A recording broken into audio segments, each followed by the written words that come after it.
MCL auditorium परिसर रे पश्चिम ओडिशा शिल्पी और बुणाकार समावेश अनुष्ठित। झारसुगुड़ा बेहरामाल स्थित एमसीएल ऑडिटोरियम परिसर रे राज्य हस्तशिल्पी और बुणाकार निजस्व संगठन ओडिशा शिल्पी महासंघ पक्षरु पश्चिम ओडिशा शिल्पी और बुणाकार समावेश अनुष्ठित हो जाइछि।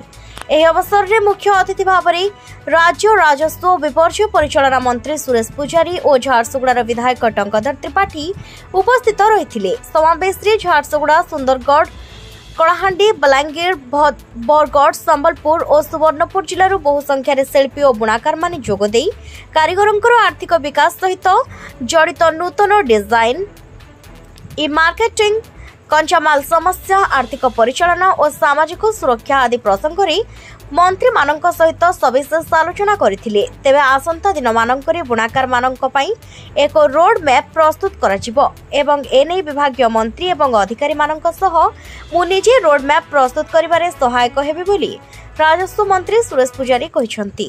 Bureau report, viral Jharsuguda. शिल्पी एवं बुणाकार महासंघर आज जो पश्चिम ओडिशा ताकर सम्मेलन थिला से केवल पश्चिम ओडिशा नुह बालेश्वर, भद्रक, भुवनेश्वर पटरु मध्य शिल्पी एवं कारीगर माने बुणाकार माने आइथिले एवं ये देश तो शिल्पी देश ये देशर शिल्पी, ये प्रदेश शिल्पी जो कारुकार्य अतीत देखी सेटा तो विश्व स्तंभीभूत हो। द्वितीय ताजमहल तैयारी ही पारलानी आमर कारीगर तैयारी करथिले। द्वितीय कोणार्क मध्य तैयारी हो पारलानी आमर कारीगर करथिले। आज मध्य सारा पृथ्वी रे कारीगरी कौशल एवं चारुकला देखा जिते कलाकार मान खोजा चली, शिल्पी खोजा चली, सारा पृथ्वी दृष्टि ओडिशा उपर पड़ी। तेणु आज से गुड़िए समस्या उल्लेख कले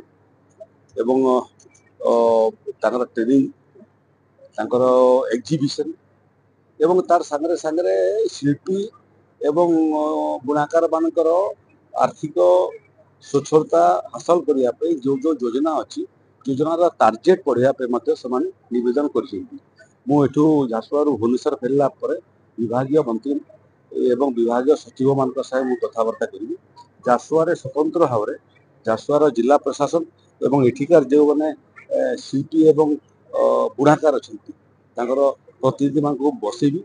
एटी जो जो संस्था डीआईसी ठारू आरंभ कर जो जो संस्था ये क्षेत्र में काम कर अधिकारी मान बसैबी एवं एठिकार कलाकार एवं एठिकार कला एवं कारीगरी कौशल अभिवृद्धि झारसुगुड़ा आम स्वतंत्र रोडमैप प्रस्तुत करवा एवं प्रयास करवा जमी सारा ओडिशा रे शिल्पी एवं बुणाकार मानकर उत्थान क्षेत्र में एवं ताकर कौशल देखा क्षेत्र में झारसुगुड़ा केमती ओडिशा अग्रगामी जिला हो से बाबद प्रयास करवा।